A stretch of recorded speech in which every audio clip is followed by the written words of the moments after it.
సుమన్ టీవీలో మీ business promotions కోసం ఈ కింది నెంబర్ను సంప్రదించగలరు.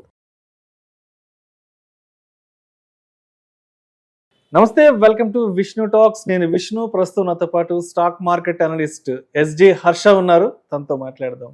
నమస్తే హర్ష. నమస్తే. సో హర్ష, మొన్న ఒక ఆర్టికల్ చదివాను. నిజంగా చాలా పెయిన్ఫుల్ అనిపించింది ఆర్టికల్. ఒక 35 సంవత్సరాలకు ముందు బోస్నియా దేశంలో కొంతమంది సంపన్నులు కోట్ల రూపాయలు ఖర్చు పెట్టి ఒక అతిపెద్ద నర మేధానికి తెగబడ్డారంటూ కూడా వచ్చిన ఆర్టికల్ నిజంగా చదువుతుంటే చాలా పెయిన్ఫుల్ అనిపించింది. అంటే కొంతమంది సంపన్నులు, కొంతమంది ధనికులు వాళ్ళ సరదాల కోసం అక్కడ మనుషుల్ని చంపారంట. ఆ ఘటనకు సంబంధించిన ఆర్టికల్స్ రీసెంట్ టైమ్స్లో చాలా రావడం కూడా జరిగింది. ఎందుకు 35 సంవత్సరాల క్రితం జరిగిన సంఘటనకు సంబంధించిన వార్తలు ఇప్పుడు మళ్ళా తెర మీదకి వస్తున్నాయి అసలు? సో ఈ బోస్నియా దేశంలో 90స్లో సివిల్ వార్, కొంచెం వార్ టైప్లో సిచ్యువేషన్ ఉండింది అనమాట. ఆ టైంలో ఏం చేసేవాళ్ళు అంటే, ఇది ఏదైతే తిరుగుబాటుని తగ్గించాలో, సప్రెస్ చేయాలో అని చెప్పి కొంతమంది పోలీసులకి, స్నైపర్స్ అని అంటారు కదా, వాళ్ళు ఎవరెవరైనా సరే రోడ్డు మీదకి వచ్చారంటే ఇమీడియట్గా వాళ్ళని షూట్ చేసేసి చంపేసేవాళ్ళు అనమాట. పైన దూరంగా నించొని అక్కడి నుంచి షూట్ చేసి చంపేసేవాళ్ళు. అయితే ఇది డిఫరెంట్ ఇష్యూ. ఇక్కడ మనకి మెయిన్ ఇష్యూ ఏంటంటే, ఈ పక్క దేశాల నుంచి, ఇటలీ అక్కడి నుంచి బాగా డబ్బులున్న వాళ్ళు వచ్చి ఇక్కడెందుకు వీళ్ళని చంపాలని షూట్ చేశారు అని.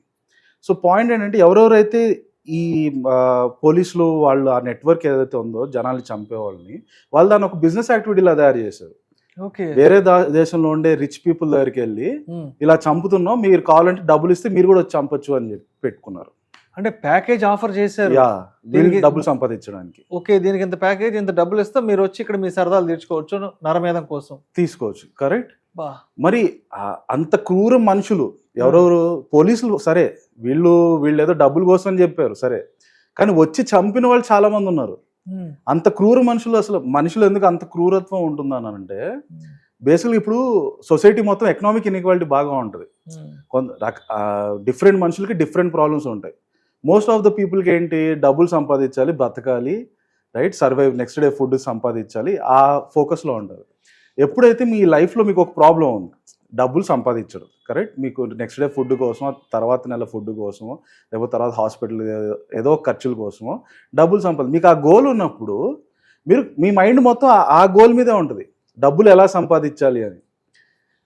ఇక్కడ ఏమవుతుంది, కొన్ని రిచ్ ఫ్యామిలీస్ అన్నారు కదా మీరు అన్న దాంట్లో. సో నేను ఇన్ జనరల్ అందరు రిచ్ ఫ్యామిలీస్ అని అనట్లేదు. Most of the rich people వాళ్ళు కూడా చాలా కష్టపడి పైకి వచ్చిన వాళ్ళు ఆ ఫోకస్లోనే ఉంటారు.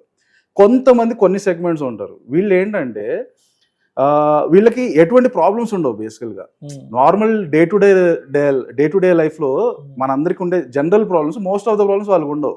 ఈజీగా ఫుడ్ వచ్చేస్తుంది, ఈజీగా కావాలంటే కొత్త కారు, ఎంత పెద్ద కార్ అయినా కొనుక్కోవచ్చు, ఎక్కడికైనా వెళ్ళి తిరిగి రావచ్చు. ఇలా వాళ్ళు ఏ సరదా అయినా చాలా ఈజీగా తీర్చుకోవచ్చు.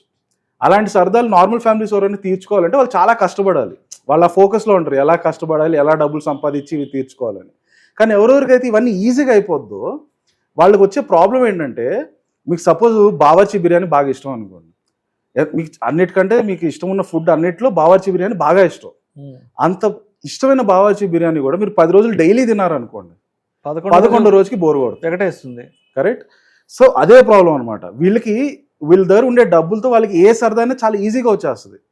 ఆ సరదాలన్నీ చేసి వాళ్ళకి నార్మల్ వాటి మీద అంత స్టిమ్యులేటింగ్ ఉండవు, ఎందుకంటే చాలా ఈజీగా వచ్చేస్తుంది కాబట్టి అవి అంత అట్రాక్టివ్గా ఉండవు.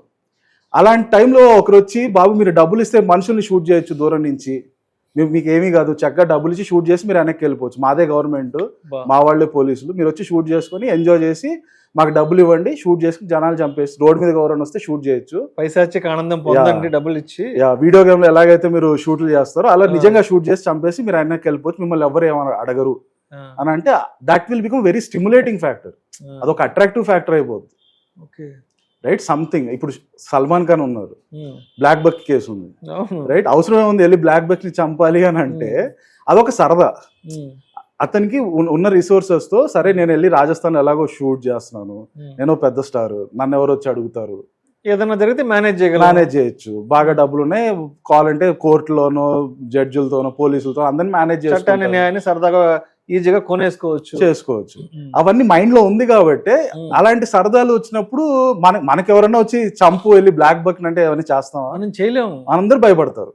సల్మాన్ ఖాన్ కి ఎందుకు ఆ భయం లేదంటే సల్మాన్ ఖాన్ మేనేజ్ చేసుకోగలడు. సేమ్ థింగ్ ఇక్కడ జనాల్ని చంపాలంటే ఎవరైనా సరే వెనకాడతారు. కానీ అంత క్రూరత్వంగా వచ్చి ఇలా రోడ్డు మీద వచ్చి చిన్నపిల్లల్ని కానీ ఆడవాళ్ళని కానీ అందరినీ షూట్ చేయడం ఏంటి అని అంటే ఆ సరదాకి ఆ స్టిమ్యులేటింగ్ ఫ్యాక్టర్ ఆ సెగ్మెంట్ సర్టెన్ సెగ్మెంట్ ఉంటారు. అంటే ఇది ఒక్కటే కాదు, వాళ్ళు చేసే ఇంకా చాలా రకరకాలు ఉంటాయి. సో అలాంటి వాటిలో ఇది ఒక రకం. ఇంత క్రూరత్వమైన పనులు ఏంటంటే వాళ్ళకి నార్మల్ థింగ్స్, ఒక పెద్ద ఇల్లు కట్టుకుందామనో పెద్ద కారు కొనుక్కుందాం, ఇవన్నీ చేసి వాళ్ళకి ఆ స్టిమ్యులేటింగ్గా ఉండవు, అట్రాక్టివ్గా ఉండవు. ఇలాంటివి సడన్గా వచ్చినప్పుడు ఆఫర్స్ అద్భుతంగా అనిపిస్తుంది. రైట్. సో హర్ష, ఇప్పుడు ఈ సంఘటన జరిగి ఆల్మోస్ట్ 35 ఏళ్ళకి పైన అయిపోయింది. ఎర్లీ 90s సంఘటన జరిగింది. బట్ ఇప్పుడు ఏంటి ఈ వార్తలు ఇప్పుడు తెర మీదకి వస్తున్నాయి? ఇప్పుడు ఎందుకు డిస్కషన్లోకి రావడం జరిగింది ఇదంతా కూడా? So correct. సో సమాజంలో ఇలాంటి వాళ్ళు ఉన్నప్పుడు అప్పుడు ఎవరు అందరికి న్యాయం చేస్తారు? మెయిన్ సమాజం మొత్తం జాగ్రత్తగా న్యాయంగా చూసుకోవాలని ఫస్ట్ ఆఫ్ ఆల్ గవర్నమెంట్ పని. సెకండ్, గవర్నమెంట్ కూడా చేయకపోతే అప్పుడు మనం కోర్టుల దగ్గరికి వెళ్తాం. ఫస్ట్ అయితే గవర్నమెంట్ ఇలాంటివి ఏవి జరగకుండా చూసుకోవాలి. ఇప్పుడు 30 ఏళ్ళ ముందు గవర్నమెంట్ అక్కడ ఇట్లు నిద్రపోతుండేది. సడన్ గా ఇప్పుడు లేచి ఎందుకు ఇవన్నీ చేస్తున్నారంటే ఆబ్వియస్ గా 30 ఏళ్ళ ముందు ఎవరెవరు చేశారు వీళ్ళందరినీ పట్టుకోవడం అనేది జరగదు. బట్ అట్లీస్ట్ దీని మీద మేము యాక్షన్ తీసుకుంటున్నాం, వెతుకుతున్నాం, ఎవరు చేశారు అనేది ఇంత సీరియస్ గా వెతుకుతున్నాం అని అంటే దానికి రీజన్ ఏంటంటే కనీసం ఫ్యూచర్ లో ఇలాంటి మళ్ళీ రిపీట్ కాకుండా ఉండడానికి ఒక భయం క్రియేట్ చేయడానికి. ఎవరికైనా సరే మీరు ఇలాంటి చేసి ఊరికే తప్పించుకోలేరు. బట్ ఆ మైండ్ లో భయం ఎప్పటికైనా వచ్చి ఈ రోజు కాకపోయినా 10 ఏళ్ళ తర్వాత వచ్చి మళ్ళీ నన్ను పట్టుకుంటారేమో. ఇప్పుడు మనం చాలా చూస్తుంటాం కదా, మర్డర్లు చేసేసి 10 ఏళ్ళ తర్వాత దొరుకుతూ ఉంటారు. కంటిన్యూస్ గా దాని మీద గవర్నమెంట్ కానీ పోలీసులు కానీ వెతుకుతూ పట్టుకుంటే అప్పుడు చేసేవాడికి భయం ఉంటుంది, 10 ఏళ్ళ తర్వాత అయినా పట్టుకోవచ్చు. సో అలాంటి ఫియర్ క్రియేట్ చేయాలని చెప్పి మళ్ళీ గవర్నమెంట్ ఈ రోజు యాక్టివ్ అయ్యి ఈ ఇన్సిడెంట్ బయటకు తీసి చాలా సీరియస్ గా చూస్తున్నారు.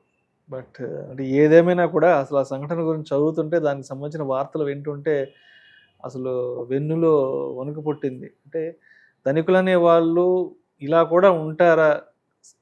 సరదాలు తీర్చుకోవడానికి ఇలా ఒక నరమేధం సృష్టించడం అనేది నిజంగా అది ఏమంటారంటే మానవ చరిత్రలోనే ఒక దారుణమైన ఘటనగా అది దాని గురించి మాట్లాడవచ్చు. Yes, thank you so much. Thank you.